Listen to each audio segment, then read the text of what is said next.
Eh bien, salut à tous. Nous voilà dans une nouvelle vidéo. Aujourd'hui, on va parler plus du portail captif, la configuration du portail et son importation dans le routeur microtique. D'accord?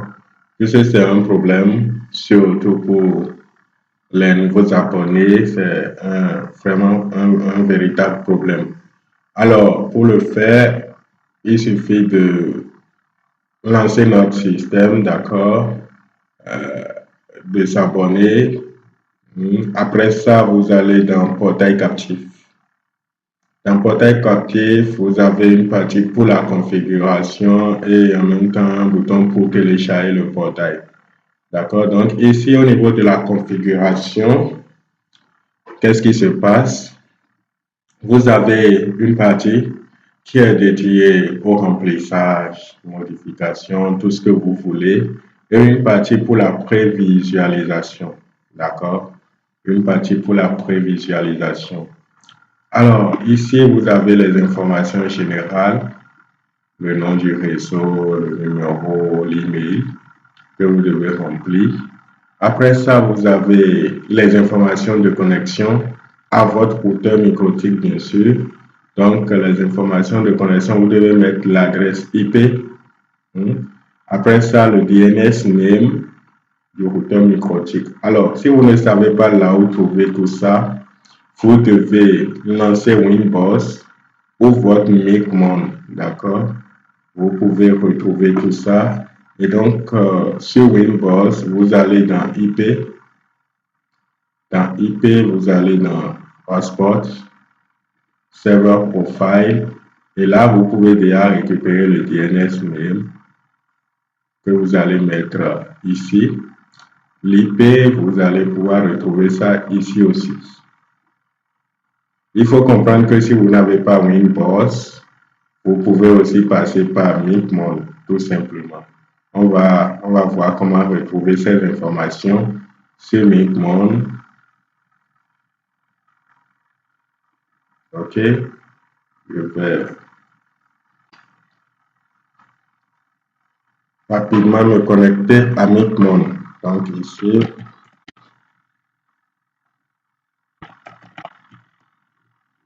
Alors, pour retrouver vos informations sur MICMON, arrivé ici, vous allez tout simplement faire modifier, edit, d'accord?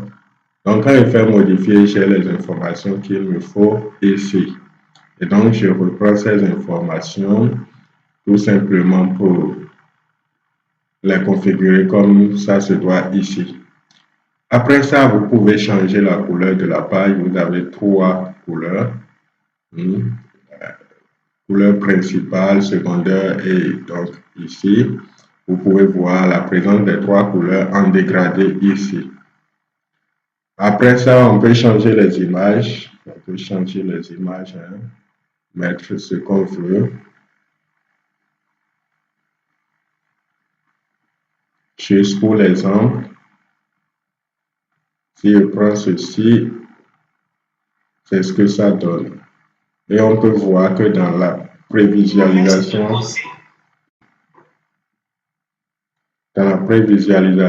on a la présence de l'image en question. Vous pouvez remplacer toutes les images.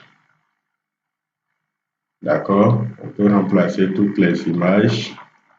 Totalement en bas, vous avez un bouton pour voir la version plein écran. C'est ce que ça donne. C'est le logo qu'on vient d'ajouter.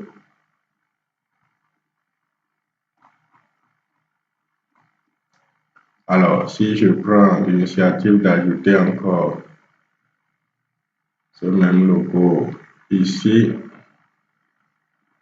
sinon il n'y a plus d'autres images. Donc, à tout simplement sélectionner le logo.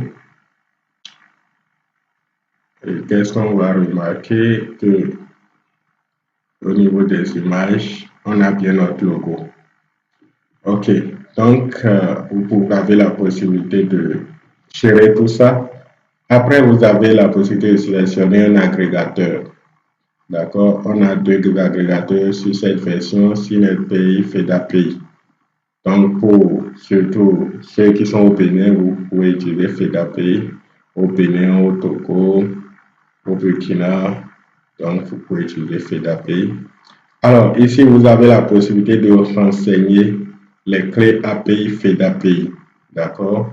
C'est ça qui va lier le système à votre compte FEDAPI. Vous allez pouvoir encaisser vos ventes.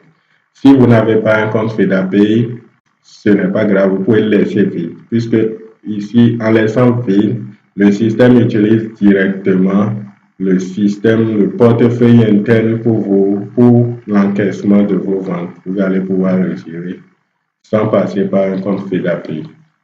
Puisque que ce soit un compte FEDAPI ou SINELPI, vous devrez lancer un processus de création et ça peut prendre du temps. Donc, en ce moment, vous pouvez laisser vide et continuer.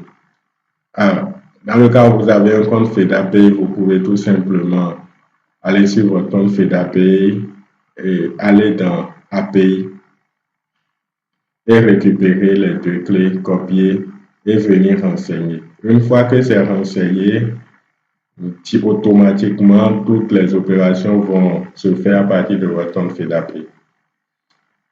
Alors, après ça, vous avez un espace pour les tarifs. Ces tarifs s'ajoutent dynamiquement. Vous ne pouvez pas les ajouter comme ça en écrivant. Ces tarifs s'ajoutent dynamiquement. Et pour que ça s'ajoute, vous devez télécharger une autre version de MintMon. Donc, vous pouvez les importer via MintMon. OK? Donc, ici, on télécharge MintMon. Alors, vous pouvez télécharger entre MintMon Server ou MintMon V7. Hein? Si vous ne savez pas quoi choisir, prenez MintMon Server. D'accord? Une fois que c'est téléchargé, vous pouvez tout simplement ajouter des tickets ou même ajouter des tickets aux tickets existants. Ces tickets que vous voyez ici sont ajoutés depuis MintMon. Vous avez bien d'autres options. Si vous ne voulez pas utiliser notre version de MintMon et que vous avez déjà une version de MintMon, vous allez tout simplement exporter vos tickets en script et les importer ici. Vous pouvez les importer directement. Hein. Pour chaque ticket, vous pouvez importer au niveau de chaque catégorie de tickets. Vous avez l'icône pour importer ici. Alors, après ça, vous avez bien d'autres icônes. Tous ces changements sont automatiques, hein, bien sûr. Tous ces changements sont automatiques sur votre portail. Donc, parfois, il y a des changements qui ne sont pas liés à la base de données. Donc, il faudra télécharger le portail et ensuite aller faire une mise à jour. On va voir ça tout à l'heure. D'accord? Donc, alors, ici, on va faire un petit test d'ajout de tickets, d'accord, avec MintMon. Alors, comme je l'ai dit, vous pouvez télécharger MintMon Server MintMon V7. Pour notre cas, on a déjà notre version de MintMon. Ici, quand vous faites télécharger,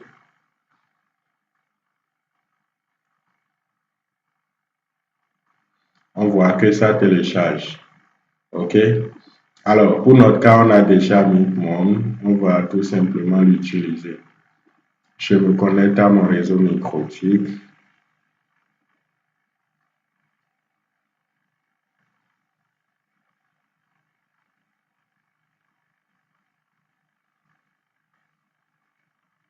Alors là, je suis connecté. Je vais tout simplement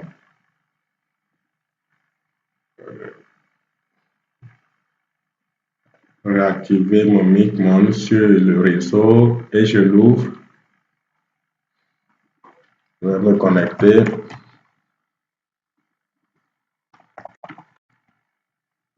Alors, arrivé ici, pour vous indiquer que c'est bien notre version de MintMon, ça me demande de me connecter à mon compte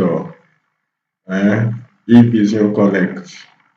Donc, je dois utiliser les identifiants d'accès à mon compte.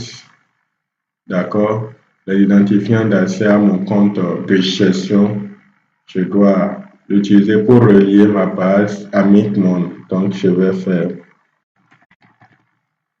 transférer mes identifiants.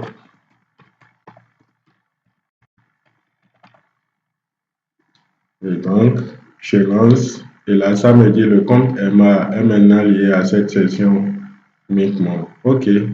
Donc, vous pouvez voir que mon compte est lié. Et tout ce que j'aurai à faire, c'est voilà, l'ouvrir. Et arrivé ici, je peux juste m'amuser à ajouter un ticket. Je mets 5.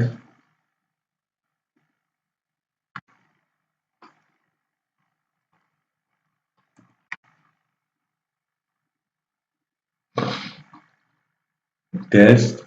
Donc, le ticket va porter le nom test, tout simplement. Et je génère. Une fois que c'est généré, je fais soit print, soit QR code, soit small. En tout cas, tout ce qui va me permettre de vouloir l'imprimer. Je clique sur l'un de ces boutons. Quand je clique, là, ça m'amène ici. Arrivé ici, je vais tout simplement enregistrer ou vente en ligne. D'accord? Ici, vous avez une catégorie par défaut qui est test. Vous pouvez conserver ça et confirmer la catégorie. La deuxième option, c'est que vous avez déjà une catégorie existante et vous voulez ajouter des tickets dans une catégorie existante. Vous pouvez sélectionner simplement et confirmer. La troisième option, c'est de pouvoir renommer la nouvelle catégorie que vous voulez ajouter. D'accord? Par exemple, mettre voici mon ticket test.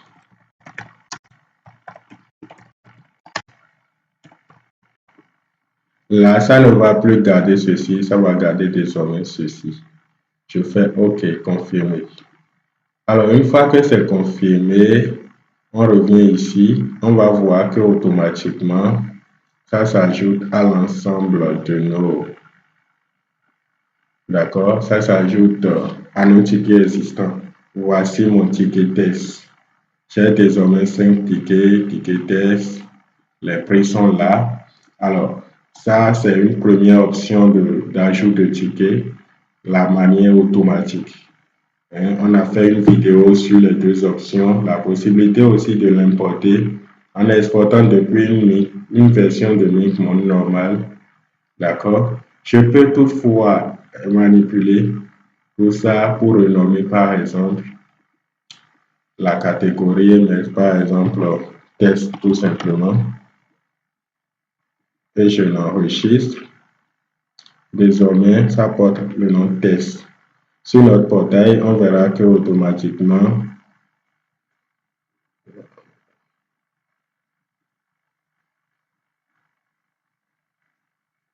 que ça porte le nom test. D'accord?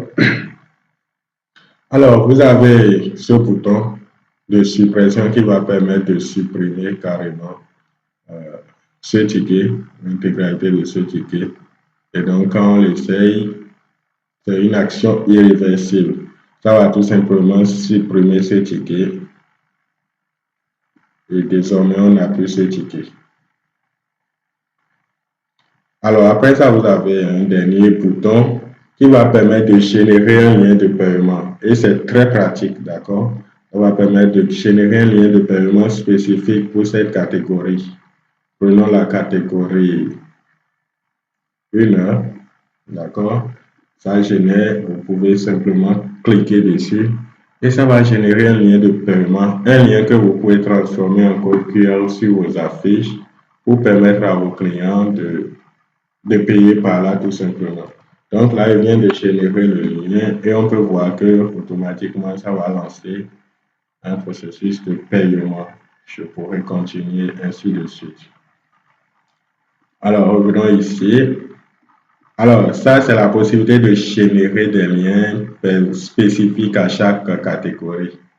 Mais toutefois, vous pouvez faire une intégration à partir de ce bouton. D'accord? Copier l'ensemble de ces éléments pour créer un ensemble, d'accord, de pages de paiement. Ça va créer sous forme d'un widget sur votre page un tableau avec tous les tickets, avec toutes les catégories et un bouton pour payer. Donc, vous pouvez intégrer ça rapidement.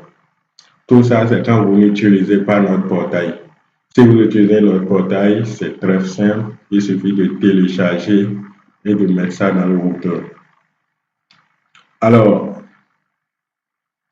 ici, vous avez, on oubliait, vous avez lien de paiement direct. Un lien de paiement direct est généré pour chaque compte. Donc, vous pouvez tout simplement copier votre lien et aller l'essayer dans un navigateur, le widget. Alors, le widget embarque toutes les fonctionnalités. Donc, les tickets à payer sont là. En plus de ça, vous avez des boutons bonus fidélité client, ticket payé non reçu. Tout est intégré ici. Donc, c'est le widget. Vous avez même le chat de discussion qui affiche aussi les tickets qui sont achetés, les tickets qui sont achetés récemment, tout ça. Alors,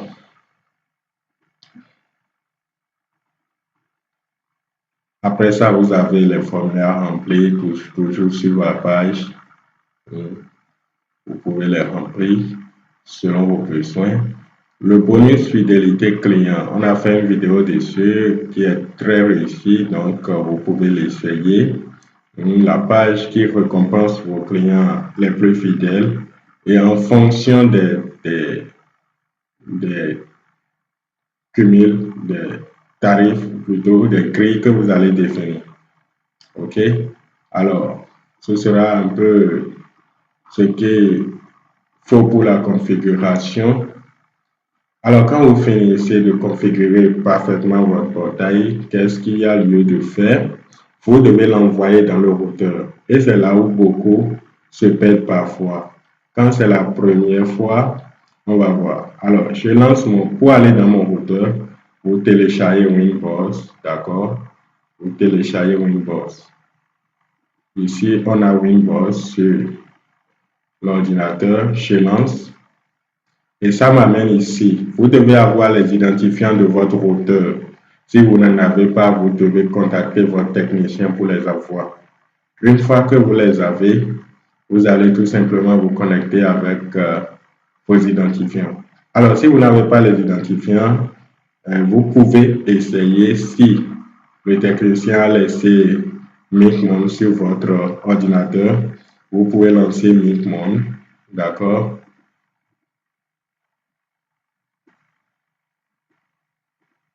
Lancer Micmon et donc récupérer les informations qu'il faut.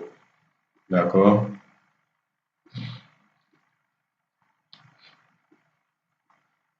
Lancer Micmon. Alors, on est ici, on va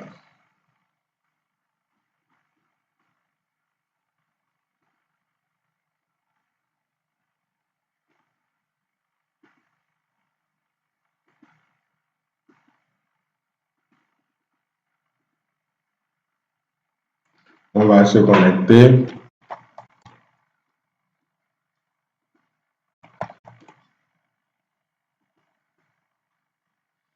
Alors, ici, vous allez tout simplement éditer pour voir ce qu'il vous faut. Copier l'username et le password dans votre Winboss, ici et ici. Pour ce qui va rester ici, vous allez dans Netport, vous allez rafraîchir et garder et récupérer le réseau. Ici, notre réseau, principalement, c'est ceci. Vous devez retrouver votre réseau avec son IP principalement. Et donc, mon réseau actuellement, c'est ceci. Je vais sélectionner et donc on peut voir que ça s'affiche automatiquement. Mes identifiants sont là. Je me connecte. Alors, quand je me connecte, d'accord, logiquement, ça devrait être vide comme ça. Arrivé ici, vous allez tout simplement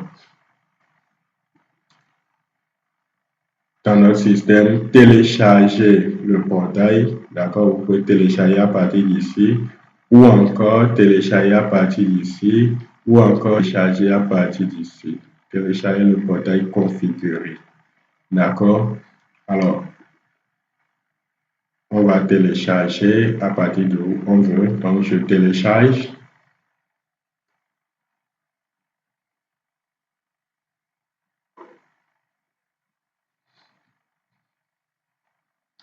Là, c'est téléchargé. Alors, une fois téléchargé, il faut comprendre que quand c'est téléchargé, c'est compressé. Vous devez décompresser ça. Je fais un clic droit, d'accord? Ensuite, je fais extraire tout. Je fais extraire. Alors, une fois que c'est fait, vous avez le fichier, le dossier template, d'accord? Quand j'entre dedans, je vois le contenu. Alors, c'est le dossier que je garde. Évitez de prendre le dossier qui est ici avec un numéro. Donc, il faut garder le dossier qui contient immédiatement le contenu. Donc, je garde le dossier template. Qu'est-ce que je vais faire? Je vais tout simplement traîner ce dossier comme ça. Vous voyez, je fais avec mon clic gauche maintenant. Je traîne ce dossier. Je vais vers Winboss. Quand ça s'ouvre, je l'amène dedans. Vous voyez, ça me dit copier ici. Quand je vais lâcher, ça va copier dedans. Pour mon cas, je ne veux pas copier, tout simplement parce que c'était déjà fait. D'accord? Alors, pour voir concrètement là où se trouve le dossier, vous allez dans votre Winboss, File. Dans File, vous avez des dossiers, vous pouvez avoir des dossiers par défaut. Si vous voulez, vous pouvez les supprimer. Le plus important, c'est un peu comme votre explorateur. Vous allez retrouver le dossier qu'on vient de copier. Et pour mon cas, c'est ça qui est ici, template. Alors, une fois que ça c'est fait, ce n'est pas fini. Si c'est un nouveau routeur, votre intégration, elle est nouvelle, vous devez aller dans IP, d'accord, Hotspot. Dans Hotspot, vous allez dans Server Profile. Dans Server Profile, vous sélectionnez votre serveur.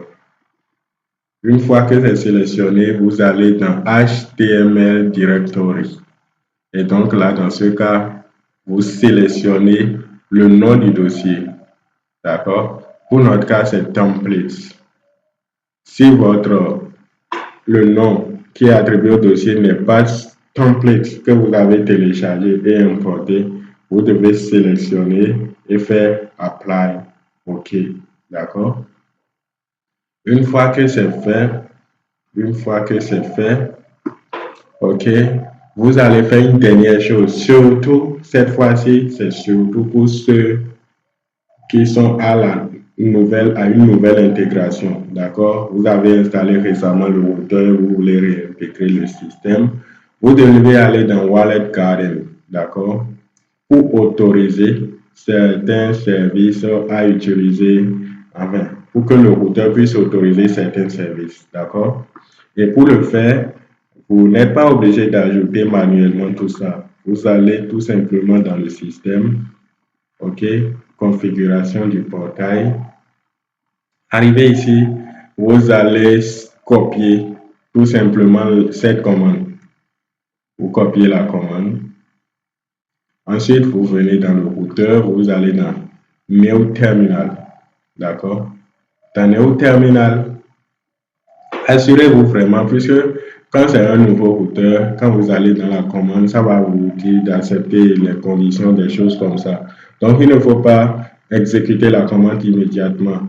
Vous pouvez accepter les conditions qui vont s'afficher. Ça va vous demander de mettre Y à valider, ensuite Q à valider. Et donc, vous validez tout ça. Et quand ça va afficher cette ligne admin microtique, d'accord, quand ça va afficher cette ligne, vous pouvez exécuter la commande. Quand je vais mettre ma commande, je vais m'amuser à effacer tout ce qui est là. OK? Et là, je fais Moi, j'ai déjà la possibilité. Donc, une fois que cette ligne s'affiche, je vais tout simplement coller ma commande. Allons copier. Là, c'est copié. Là, je viens de coller ma commande. Alors, arrivé là, il faut faire attention parce que tout n'est pas encore réglé. J'ai 23 lignes de code, 23 lignes pour la commande qui vient de s'ajouter. Il y a une dernière ligne qui n'est pas ajoutée, donc qu'est-ce que je vais faire? Je vais simplement faire entrer. Cliquer sur le bouton entrée de mon clavier pour valider ce dernier élément. Alors, je vais remarquer que ça s'ajoute parfaitement et ça donne ce qu'on veut. Donc, c'est aussi simple que ça. Alors, c'est la même procédure quand vous voulez faire une simple mise à jour. Pour une simple mise à jour, vous téléchargez le portail, vous allez l'extraire et ensuite vous déplacez dedans. Donc, vous pouvez simplement déplacer dedans et puis voilà, ceci est déjà configuré. Quand vous déplacez dedans, automatiquement, la mise à jour est automatique. Le Wallet Garden n'est plus à changer dans ce cas. Le Wallet Garden, c'est uniquement pour ceux qui installent un nouveau routeur. Donc, il faut faire l'intégration nouvellement. D'accord? Donc, c'est un peu comment il faut faire la mise à jour et une nouvelle installation. Vous devez avoir votre routeur, configurer le portail sur notre système, télécharger, l'extraire et l'envoyer dans le routeur. C'est aussi simple que ça. D'accord? C'est aussi simple que ça. Quand c'est un nouveau routeur, n'oubliez pas d'orienter le dossier de HTML Directory sur votre dossier template que vous avez importé. OK? Donc, voilà, c'est un peu ce qu'on a. La prévisualisation à côté. Vous pouvez voir la page login ou bien même le widget en temps réel. Essayez un paiement à tout moment. D'accord? Ça, c'est ce qui s'affiche au niveau du tableau de bord. Alors, à chaque fois que vous faites ces changements, vous pouvez prendre le soin de l'enregistrer pour être sûr que tout est bien enregistré. Alors, ça sera tout pour cette vidéo. J'espère que ça vous aura plu. C'est vraiment un véritable problème pour les nouveaux abonnés. Donc, on a décidé de sortir une vidéo qui explique concrètement pour un début ou bien pour une mise à jour, comment faire facilement envoyer le fichier, d'accord, dans le routeur, comment l'envoyer. Donc, c'est aussi simple que ça. J'espère que ça vous aura plu. On se dit à la prochaine pour de nouvelles vidéos. Merci.